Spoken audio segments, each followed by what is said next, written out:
Hello, good evening. We are back for another beer review. Which Chris McLennan from the Mag's Head. He's here. Sure. So, what beer awaits us? I'll get out of the bloody bag. This one, I almost certainly you've had before. Okay. I think it's. I'll get out of the fucking bag. Winter and Eton. Oh, yeah. Conqueror. Oh, it's the good one as well. The 1075. 75. Black IPA. 7.4%. It's a strong entry, I reckon. Had it before. Oh, yes. So actually, this one's interesting. So this one's from very close to where we are right now. So we're in Reading. Windsor's not very far away in the same county of Berkshire. First brewed in 2011. Alcohol content 7.4%. There's not much to tell about the actual beer itself. Do you want to read the tasting notes? Yeah, go on. Why is it all a different format?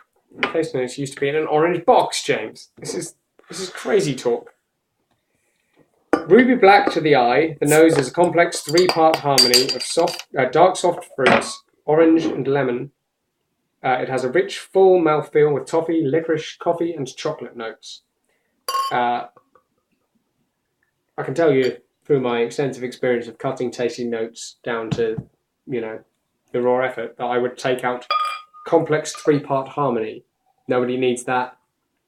We can count three things. Complex three-part harmony. Does it actually say that? It does. That's the nose is a bullshit. complex three-part harmony of dark, soft fruits, orange, and lemon. Now, I don't know. No. The nose is orange. It's dark, soft fruits, orange. Yes. Just stop it. We're not putting up with any of the Jilly Golden crap. Judy Gordon, how very 1995. She's the last person I remember really talking about booze on the telly. Like, extensively. I can't really... Wow. Okay. Does anyone do it now? There are so many channels. I don't know. Right. If food and drink is coming back... Lovely dark beer. Let's go for the smell. There's a lot there. I think that's... Oh, God. Very, very hoppy smelling. Yeah, but very... There's a very grounded and sort of rich, like, dark fruit, sort of berries and dates. That sort of lark. It smells how I want a black IPA taste. This was actually... I've had this before. This and its younger brother, just the Conqueror, was the beer that introduced me to the concept of black IPA, a term I find absurd to this day, because it's... Well, it's ridiculous because the term IPA implies... It's an oxymoron. It's an India Pale Ale, and the term India Pale Ale was a beer that went over to India when we had the Empire. It was over 5%, but it was not this sort of beer. But, so, I mean, I've adopted using BHB, which is just black hoppy beer, because there's no doubt that, like, I understand why they've gone for the term, and it's become fairly ubiquitous, black IPA, but it still annoys me a bit every time I say it. But this was one of the beers that introduced me to it, and I remember enjoying it very much. It smells I'm just going to point out, James, that after telling me that this is the third beer over 6% in our little run, James promised me that 6 was the highest. We had a 6.4, we had a 7.5, and there's a cheeky 7.4. I don't know what you're talking about. I don't know.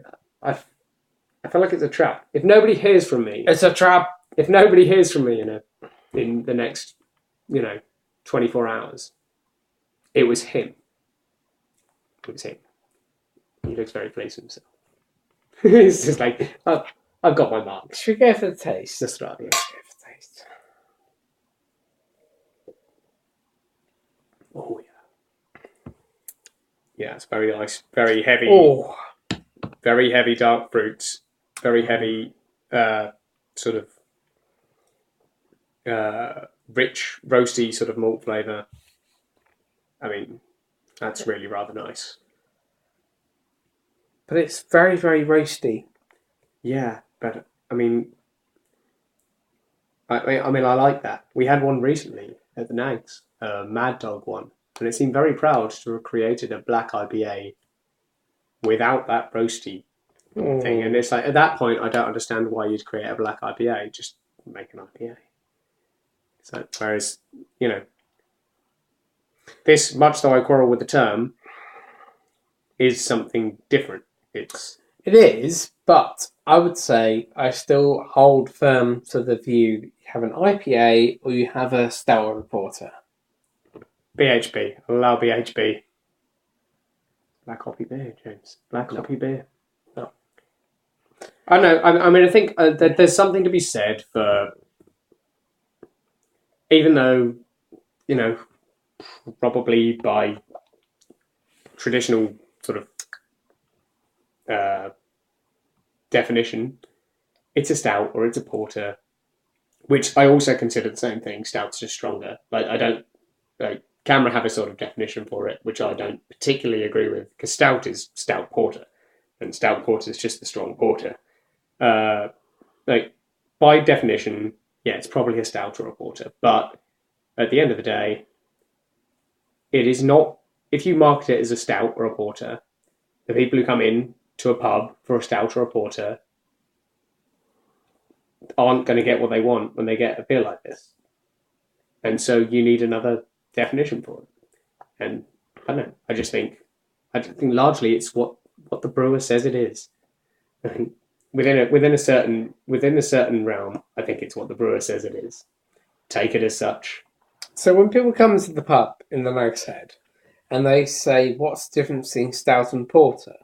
What do you say? I say that I would expect a stout to be fuller and roastier, and I expect a porter to be slightly less so, just darker malts, but with less of that full roast flavour. But at the same time, I normally go in with the caveat that people are probably just going to have picked the word that sounds better with the name they've chosen, because at the end of the day, that's true. Like, if someone goes, "Oh yeah, it's a plum stout," it doesn't sound right.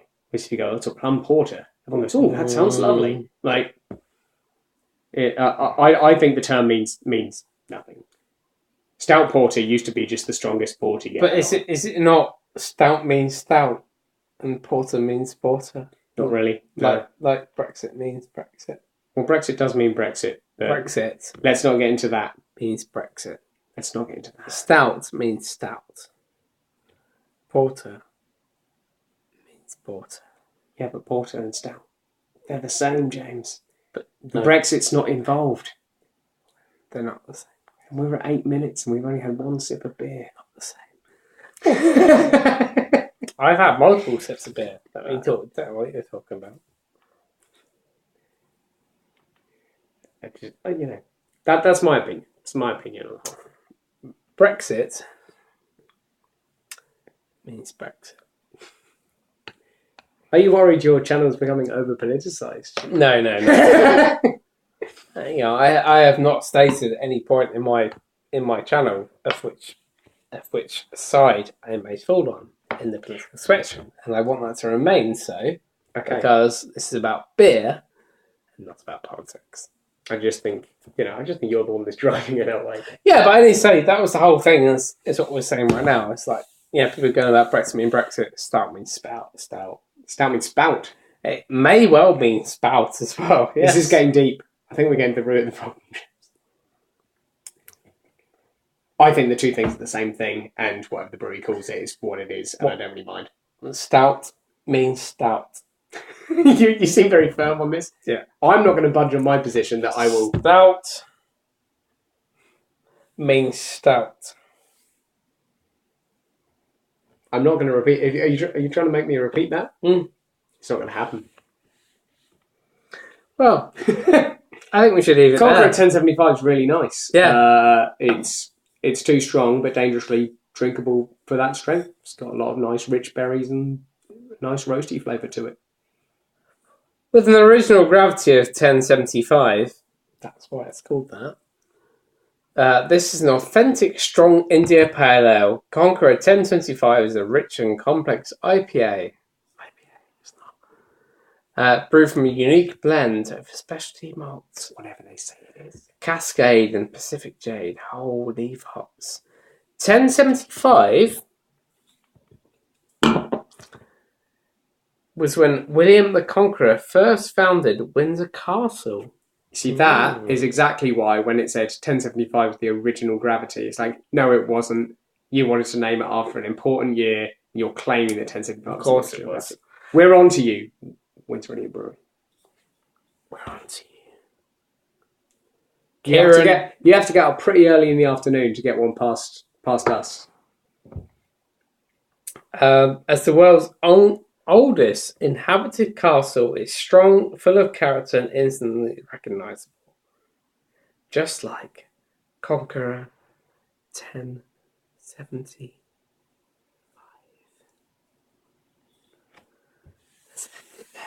It's nice. Like, comment, subscribe, say goodbye, Chris. Bye!